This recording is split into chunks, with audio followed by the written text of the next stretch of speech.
Where did it really begin? For African Americans everywhere, there is an important and unknown part of history, one that's never been told. It surrounds the discovery of the New World, this place we call America. I'm Jason Allen Carvel, and before there were dreams of equal freedom in Philadelphia, free Africans had already created a more perfect union in Spanish Florida. This is our story, the history of African American people as key players in the first America. This is America's untold journey. Our story begins 40 years before Jamestown. His name was Pedro Menendez. By 1565, he had been Captain General of the Spanish treasure fleets for 15 years. A powerful man and a confidant of the king, his plan was to come to Florida and build a colony. He left Spain with 12 ships and made his way to Florida, landing there on September 8th. It was here that he and Spain began the enterprise of Florida and America. During the 16th century, Spain considered Florida, La Florida, to extend from the Keys all the way up to the Chesapeake Bay and west to the Mississippi River. That was Florida. And it was Spanish territory, and they did not want any of the other European nations trying to colonize it or explore it or exploit it. The New World was built by three groups: the Europeans, the Indigenous, and the Africanos. And that without any of those three, this would not have happened. African men and women, both free and enslaved, participated in every single Spanish conquest expedition of the 16th century. The first people of African heritage who came to the Americas, both here in the United States and in Latin America, were free. They were soldiers, they were conquistadors, they were sailors and wives. We do see free Africans who are primarily African seafarers. African seafarers from the early 1400s were utilized by the Europeans to navigate up and down the west coast of Africa. In fact, Juan Ponce de Leon's 1513 expedition carried two free blacks on that expedition, one of whom was a gentleman by the name of Juan Garrido. When I was little, I read encyclopedias for fun. I started with A, and I would go to Z, and then I would start again. I never knew there were black conquistadors. I never knew that he went on to fight with Cortez in Mexico. I never knew that he is credited with introducing wheat to North America. The colonists had a tremendous stake in this particular venture called the Enterprise of Florida. They were all invested, whether they were commoners that had a skill or whether they were the nobility that were going to be the leaders of the colony. And so your Africans here as free men were here just like any other colonists anywhere else in the world. They were trying to make a better place for themselves. And in that, they were all working toward a common goal. They're not just doing labor tasks. We see them in really critical roles. They are skilled. They're what we might refer to today as engineers. They're skilled workers and artisans. Many of the farmers, the people of African descent, brought food and the knowledge of food that will grow in the tropics. West Africa is essentially on the same latitude as this part of the country. The free blacks became shopkeepers and merchants and skilled artisans and craftsmen. In other words, what makes the colony function? They were also skilled translators and interpreters, often acting as key negotiators with Florida natives. The very first interpreter in Spanish Florida worked directly for Pedro Menendez, and his name was Juanillo. Juanillo was a black Spaniard who was the interpreter for the first settlement, and he had been shipwrecked in Florida some years before and ended up as a captive, a slave. And Menendez rescued him and brought him to the colony, and he got a place in the militia and became the interpreter. They owned property. just as did other Europeans. And often you have examples of free blacks owning property in areas, parts of town, very close to the plaza, that were not simply limited to the colonial white elite. The interesting thing about Spanish race relations in the 16th and 15th century is that they wouldn't necessarily have identified a black Spaniard as an African or a black. There was a wide range of skin color, and they were Spaniards first. In Spain, you were judged by two things, whether you were Spanish and whether you were Catholic. If you were on one level, and if you were born in Spain. If you weren't, you were on another. Indeed, the Spanish did have a very rigid class system. Africans and other non-Spaniards living in Spanish Florida were mostly thought of as second-class citizens by Spanish noblemen, regardless of whether they were free or enslaved. It's really only recently that the general public has been made aware that St. Augustine precedes Plymouth Rock and Jamestown. The first European settlers in Spanish Florida were from Spain. They were racially diverse, socially diverse. You had Portuguese, Germans, Italians. We know now that there were North Africans from Morocco and Tunisia. If you walked the streets of St. Augustine at the time of Jamestown, you probably would have heard 7 different languages, including languages from West Africa. America's Untold Journey, 450 years of the African-American experience, continues after these messages. We now return to America's Untold Journey. This is the archives of the Diocese of St. Augustine. Inside its walls are the oldest American documents in the United States. It is here where researchers like Dr. Francis gain insight into America's first colony and its multi-ethnic beginnings. Something you notice immediately going through the parish records is how often you see marriage unions between Spaniards, other Europeans, and Africans. Hidden for centuries in the archive records are scenes like this Spanish colonial wedding. It's ubiquitous in the records. They're everywhere from the early period all the way through to the 18th century. There are large numbers of unions between predominantly, of course, African women and European men. While these interracial marriages largely occurred between Spanish soldiers and others who didn't have noble bloodlines to protect, it would still be some 400 years later that these same marriages would need to get Supreme Court approval in order to be accepted in all 50 of the United States. Part of the main mission given to the St. Augustine colonists was to spread the Catholic faith in the New World. This document dates back to 1606.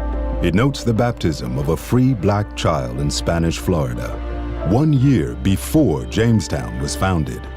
You mentioned that we have those sacramental records of baptisms of blacks and Indians and such.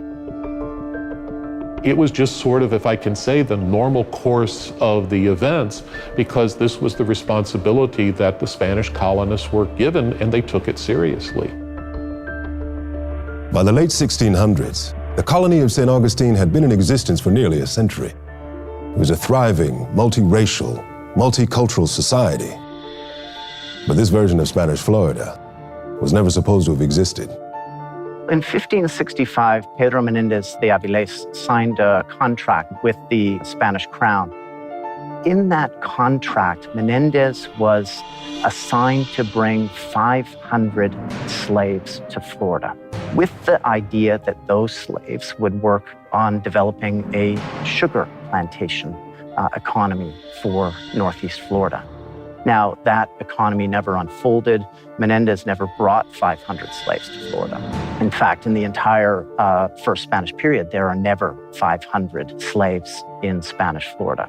St. Augustine certainly had its share of slaves, but newly discovered documents show that during these early years, the slave owners were as mixed as the slaves themselves.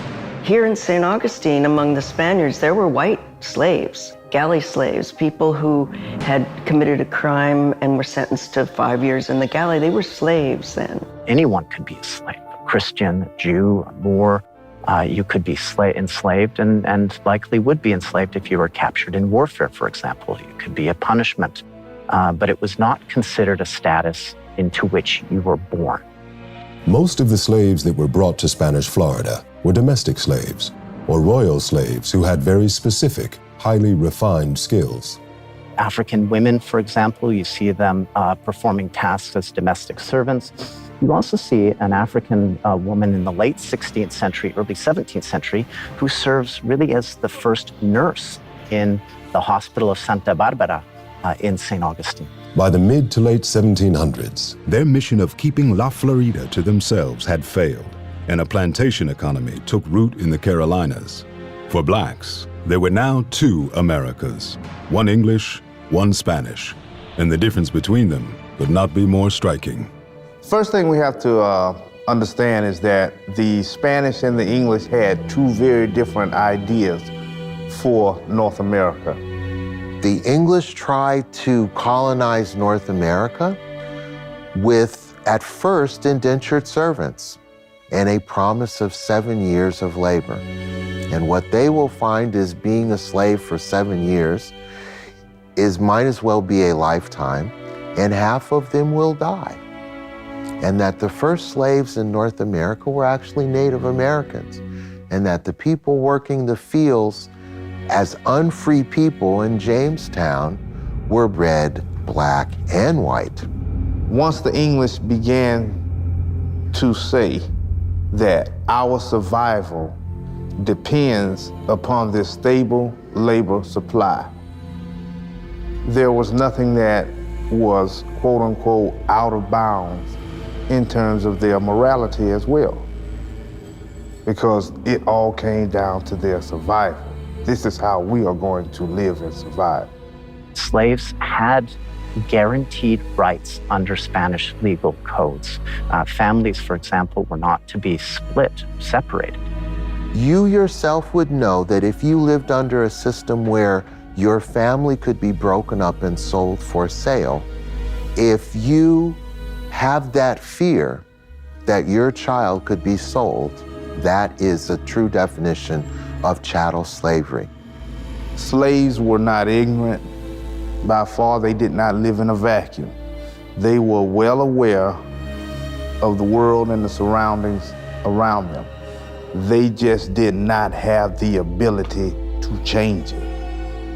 And there are plenty of instances throughout St. Augustine's early history where slaves petition, they lobby, they sue, often successfully for freedom. Now, the Spanish did not shy away from large-scale, ruthless enslavement. Prior to colonizing Spanish Florida, their conquest approach to colonization included large-scale destruction, mass murder in the Caribbean, Mexico, and Latin America. So while it is true that Spanish Florida slaves had pathways to freedom, it would be wrong to think or believe that slavery under Spanish rule was somehow better than the unending brutality African slaves endured under British or American rule. When we return, Carolina slaves hear about a better life in Spanish Florida and risk their lives for a chance at freedom. Slaves head south in search of freedom, and with them comes war as America's untold journey continues. In 1687, the first group of people arrived in St. Augustine as what would have been called fugitives. They had escaped bondage from the English plantations in the Carolinas. Slaves understood that there was a relationship with La Florida that African descendants had, unlike any other area. In some ways, this posed a threat to the Spanish regime here, and in some cases, a tremendous opportunity. In 1693, the immediate threat for Spain was England and her growing Carolina colonies. As word got back to Spain that plantation slaves were seeking asylum in Spanish Florida, the king saw an opportunity, and with a stroke of a pen, made his first move. The King of Spain created the Edict of 1693, which to my knowledge and other scholars appears to be the first civil rights legislation in the New World. The Spanish policy in Florida of giving sanctuary to people who escaped slavery in the Carolinas wasn't completely altruistic. Of course, they knew that that would aggravate the British, it would disrupt their economy. So anytime one country had an opportunity to, I guess in a sense, stick it to another country, they would do it. As soon as the word got to the plantations in Carolina that there was this possibility of sanctuary after 1693, and that was really only 10 years after Charleston was founded, but immediately many people took advantage of that possibility to try and make it to Florida. If you think about the Underground Railroad, most of what you learned in history is that the Underground Railroad went north up into Canada. It is a part of U.S. history that's just not well known. The first Underground Railroad runs south. It runs south to St. Augustine, not north. No matter how well you were being treated by Mr. and Mrs. So-and-so on a plantation, if you raised a child, you would look at that baby and say, I want something different for them. The first group of people to make it to St. Augustine in 1693 included a woman with a nursing baby. At this time in U.S. history, the country as we know it today does not yet exist. The South was a largely untamed wilderness with few roads and little refuge from the elements, and no real method of communication. The first telegraph system was still 150 years in the future. How do people on a plantation hear that you can find freedom in Spanish Florida? It might help or it might not matter to you that from Charleston to St. Augustine is 377 miles. When you leave the plantation, what are you leaving with? What's on your back? And you are just out there through the grace of God that you can make it. You want to talk about heroics? This is heroism. It was clear by the mid-1700s that once you got to the St. Johns River, then you were good. In the Carolinas, Georgia, or as far north as New York, we have runaway slaves from Virginia and New York trying to make their way to St. Augustine, really beginning at the end of the 17th century and then in earnest in the 18th century. They will feel at home because they will see people that look like them being successful, entrepreneurs, farmers, people putting food on their tables, feeling the benefits of their own labor. While its Spanish history is well known and celebrated, there was a time when St. Augustine's African history was hidden or dismissed entirely as myth.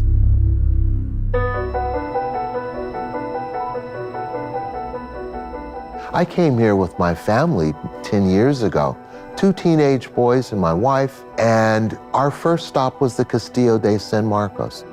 And one of the park rangers said to me, "Sir, if you find this interesting, you should go to Fort Mose." And I said, "Really? Why?" And he said, "Well, this is my best effort to explain what it is." He said, "It's the first settlement of free people of African descent in North America." And I said, "What?" Growing up here in St. Augustine as a child, I used to hear some of the older generation would talk about, well, we had a fort too. And you kind of wonder, well, is this really true or is this just something that they're just saying to be saying? I'm not hearing about Fort Mose until I have 2 kids in college and I had studied history my entire life. When I was in a history class at Florida A&M University, the history professor asked us where we were from, and he asked me, had I ever heard of Fort Mose? And I said, "No, sir." Why has this story not come out? I would have loved to have heard about it when I was a kid. It would have completely changed my outlook on life. The effort to rediscover Fort Mose fell upon University of Florida archaeologists Dr. Kathy Deegan and Dr. Jane Landers of Vanderbilt University. It would be a challenging task. At the time, it wasn't accepted very widely in St. Augustine. And there were concerns that we were doing revisionist history and trying to revise St. Augustine's history, and that we were making things up, planting artifacts, and just because we wanted it to be. Before you knew it, my family and I were in the car on the way to Fort Mose, and when we got there, what we discovered was it was basically a parking lot with a sign waiting to happen. But we felt it was really critical that we find unequivocal pieces of the fort itself, the moat, the parapet, and so on. And so we really concentrated on the architecture because we just had to be able to show that, yes, it's here, it's in St. Augustine, and it is Fort Mose, it matches the maps. I looked in the back seat and I told my two teenagers, I said, we're not leaving here until you can tell me why this place is important. When we come back, a colonial war erupts, and newly freed slaves fight to preserve their newfound freedom. And the French nuns who would change the fate of post-Civil War slaves. We now return to America's untold journey. By 1738, enough people had escaped from slavery in the Carolinas to actually form a town. And you can imagine folks that came from Carolinas, Georgia, and being able to see their relatives or friends that they hadn't seen that had escaped from slavery. Along with the runaway slaves came threats from the English colonies. Knowing the English had more men and more firepower, Florida's governor requested that a new fort be built 2.5 miles north of the city. For newly arriving runaway slaves, their options to live in Spanish Florida suddenly became clear. They're given a choice. You can live in the Florida wilderness, live as a maroon society, as you see fit. They were also given the choice, if you would like to live under Spanish rule, then you could live at Fort Mose. Some professors called it a type of quasi-freedom. A lot of the inhabitants of Mose were from different tribes in Africa. And the Spaniards recorded everything they could, particularly when people were baptized or converted, and they would record their origins in Africa. So we know where in Africa the individuals who lived at Mose came from, and it was a range of Congo, Caravali, Mandingo, Igbo, and others. And they would have been at odds with each other at that time if they were back in their homeland. So most of the people spoke some English and Spanish and their African languages. So it was really rich in that way. I think something truly remarkable happens in that a sense of community begins to grow. Fort Mose and the town of Mose were not just an isolated place on the frontier. They immersed themselves into Spanish culture. They were connected regularly with St. Augustine. They not only immersed themselves, but they actually thrived. You would have had people that perhaps went into town to sell some of their wares. You would have had blacksmiths and carpenters who might have been involved in public works projects or had hired their time out.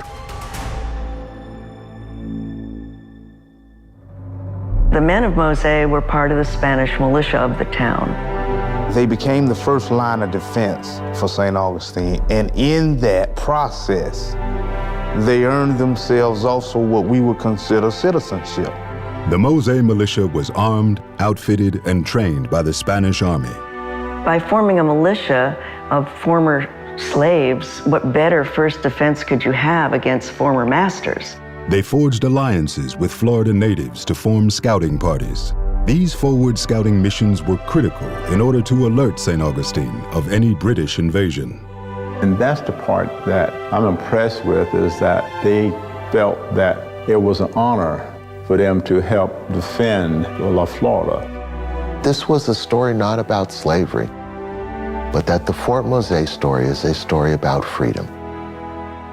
His name was General James Edward Oglethorpe, governor of Georgia for the British Empire. Stationed in Savannah, he, like his counterparts in England, was spoiling for a fight with the Spanish. The British really demanded and wanted what they considered their property back. And the Spanish position was, with an edict from the king, that people would be given sanctuary and, if they converted to Catholicism, eventual freedom. And that really was a burr under the English saddle. Oglethorpe, well, he felt that, well, he outnumbered the Spanish, probably 2-1, 3-1, and he could come down and absolutely just sort of blow them away. In June 1740, a force of 170 men from the Georgia Colonial Militia, the Scottish Highlander 42nd Regiment, and Carolina Rangers headed due south. Backing them were numerous support troops and 7 ships from the British Royal Navy.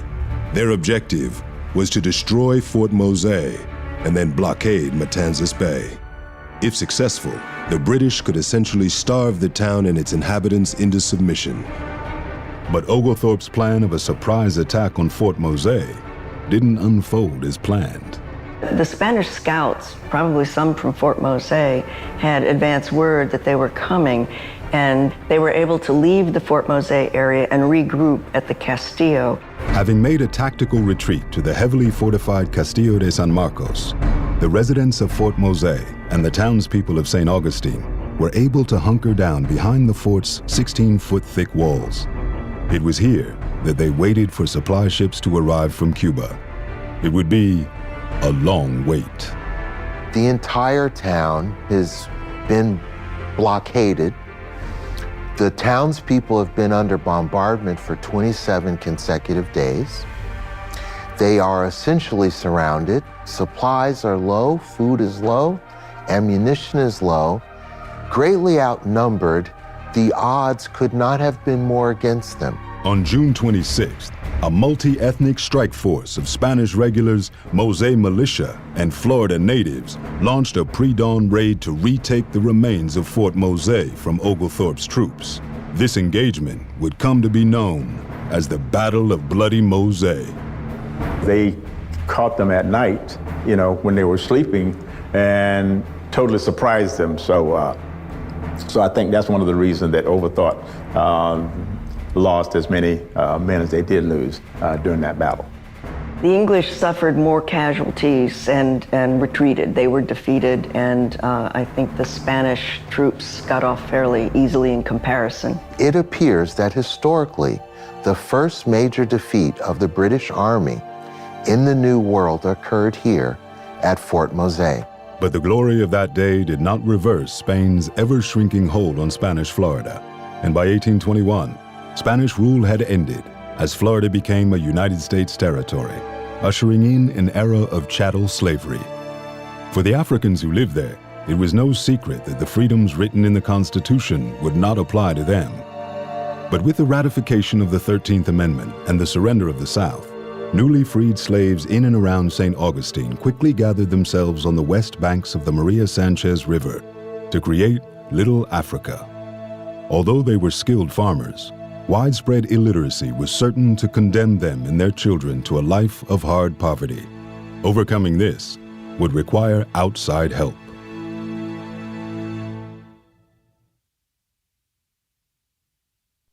We now return to America's untold journey.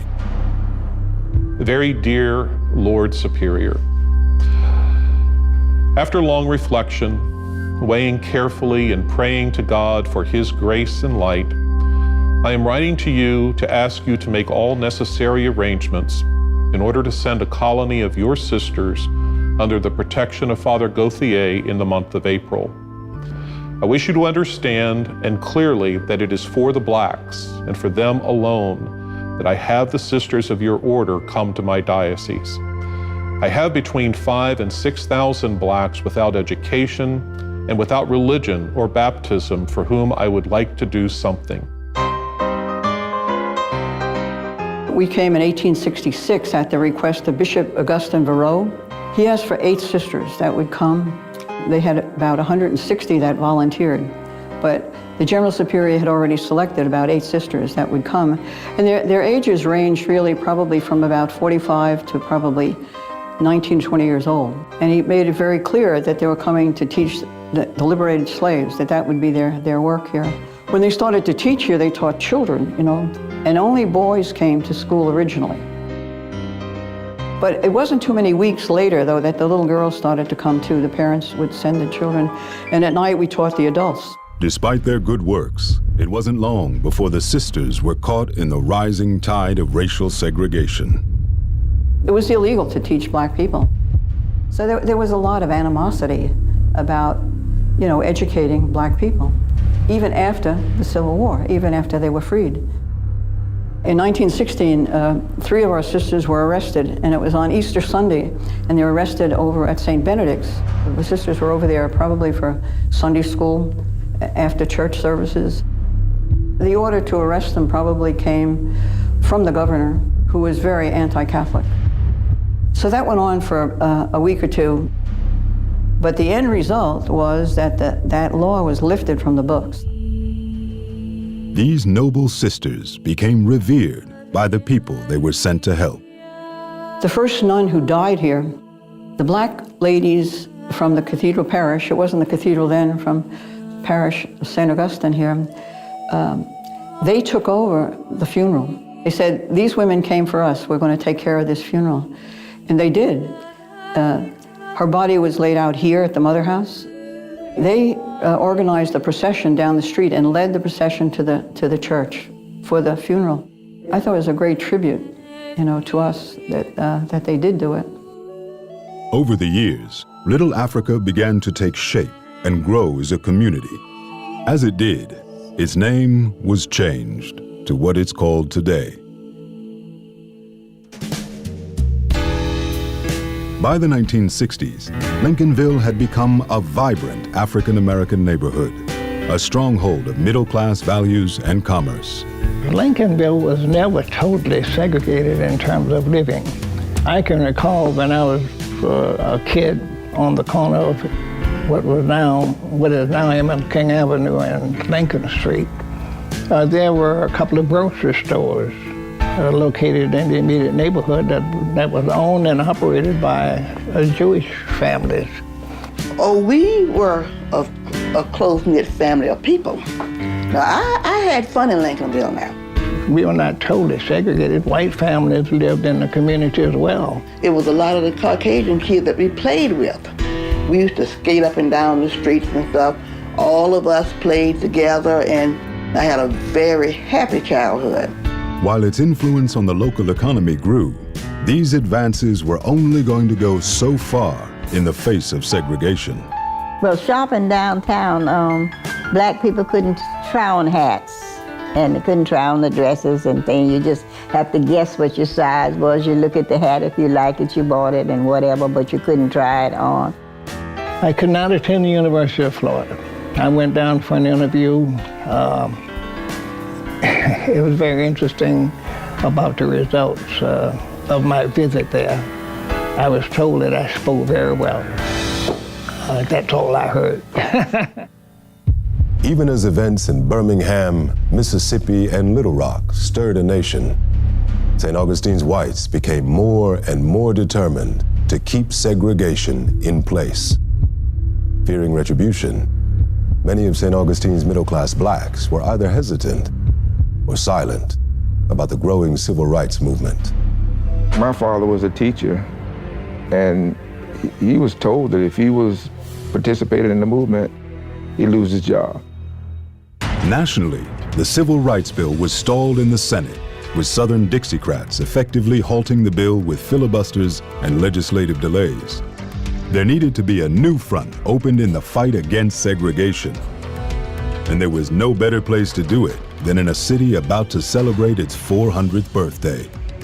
When we return, the long, hot summer of 1963 is about to intensify. A proud African-American neighborhood must choose between freedom or security as America's untold journey continues. There needed to be a new front opened in the fight against segregation. Leading this fight would be Lincolnville dentist and successful business owner, Dr. Robert Haling. A dentist and ex-Army officer, Haling became the first Negro member of the Florida State Dental Society. He joined the civil rights struggle after the dental group was denied meeting facilities at white hotels and restaurants because of his membership. Last summer, Dr. Haling and an associate were badly beaten by Ku Klux Klansmen when they ventured too close to a Klan rally. Ironically, when the case was tried, Haling was convicted of assault on the Klansmen. His appeal is now pending. Inspired by the words of Martin Luther King Jr., Haling organized local youths and began sending them into whites-only restaurants. On a hot July day in 1963, 14-year-old Samuel White, 15-year-old Audrey Nell Edwards, 16-year-old Willie Carl Singleton, and 16-year-old Joanne Anderson went up to the Woolworth's lunch counter and tried to order a hamburger and a Coke. They were arrested and later sentenced to 1 year in reform school. This harsh sentencing of peaceful children drew local and national outrage, putting a new spotlight on St. Augustine's racial unrest. By the end of 1963, St. Augustine was rapidly developing national recognition as Florida's Birmingham. In late December, a national wire service listed the oldest city as one of 20 racial hotspots likely to explode in 1964. St. Augustine lived up to its billing. St. Augustine is merely a symbol or an expression of the tragedies that engulf our whole nation in the area of race relations. The year is 1964, and protests have reached a fever pitch in St. Augustine. The scariest night was when the Klans and the others were down in the slave market. They had brought in a truckload of rocks and put it in the slave market so they would have to throw at us. It was now that Dr. King became personally involved in St. Augustine's struggle. His visit to Lincolnville brought things to a new level. Led by Dr. Andrew Young, King's SCLC lieutenants began implementing strategies to break the will of the segregationists. But even these veterans of the movement were caught off guard by the violence of St. Augustine's white mobs. The whites smashed through the lines of officers and disrupted the march.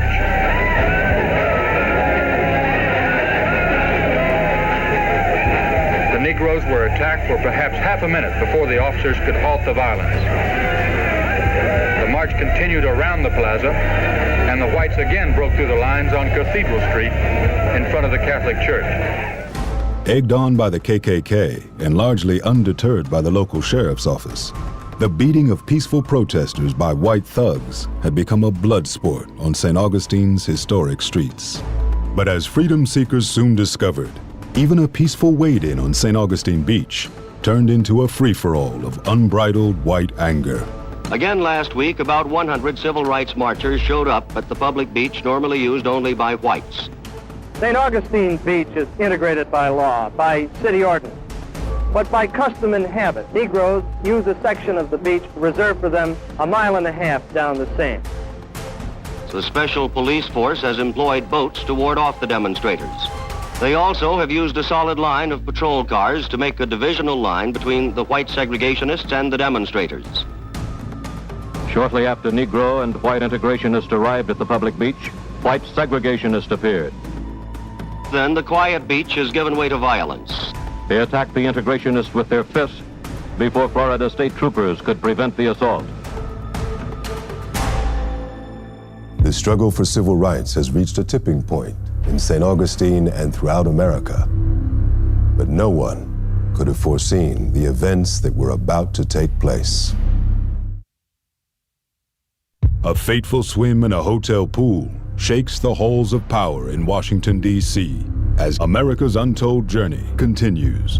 We are seeking to make this the oldest city in the United States, one of the most democratic cities in the United States. On June 18th, SCLC associate J.T. Johnson hatched a plan at the Monson Motor Lodge. The Monson was the site of frequent protests. Hotel manager James Brock was all too willing to have protesters jailed. the brief calm was shattered by another demonstration at the Monson Motor Lodge, the wildest in over a week. As the St. Johns County Grand Jury prepared its long-awaited recommendations, a group of 70 white and Negro demonstrators, including 15 rabbis from New Jersey, showed up at the Motel de Fray. They were met by the establishment's owner, James Brock. You're on private property, and I'm ordering you to leave this place here. JT's plan was simple. He asked a friend of the cause, Al Lingo, to check into the hotel. Because Al was white, there were no problems at the front desk. And at the motel, 2 white men had registered as guests. Another group of Negroes showed up, and as you see, were turned away. Al then put on his swim trunks and jumped into the hotel pool. The rules allowed guests to invite friends in, so J.T. Johnson and several others dove in as Al's guests. While it's safe to assume that the water was fine, James Brock, on the other hand, was not. With several dozen witnesses, sheriff's deputies, and an army of photographers on hand, an enraged James Brock emerged and began pouring muriatic acid pool cleaner into the pool and on the swimmers. This act of wanton hate immediately changed the game. Our whole foreign policy and everything else go to hell over this. Yesterday in the swimming pool in St. Augustine, they jumped in and police jumped in, their clothes on, they started pouring acid in the pool. I saw that on television. The pictures were damning. The call for change became overwhelming, giving President Johnson the needed public support to help break the Senate filibuster. And then, a mere 2 weeks later, after years of murder, broken bodies, and blood on the streets, the Civil Rights Act of 1964 was signed into law. The purpose of this law is simple. It does not restrict the freedom of any American. It does say that there are those who are equal before God shall now also be equal in the polling booths, in the classrooms, in the factories, and in hotels and restaurants and movie theaters and other places that provide service to the public. And the city that began 450 years ago as a voyage from Spain, whose multiracial citizens worked together for common cause, has almost journeyed full circle. Look back and appreciate where you have come from and extend your hand to try to help someone back there to come up to where you are.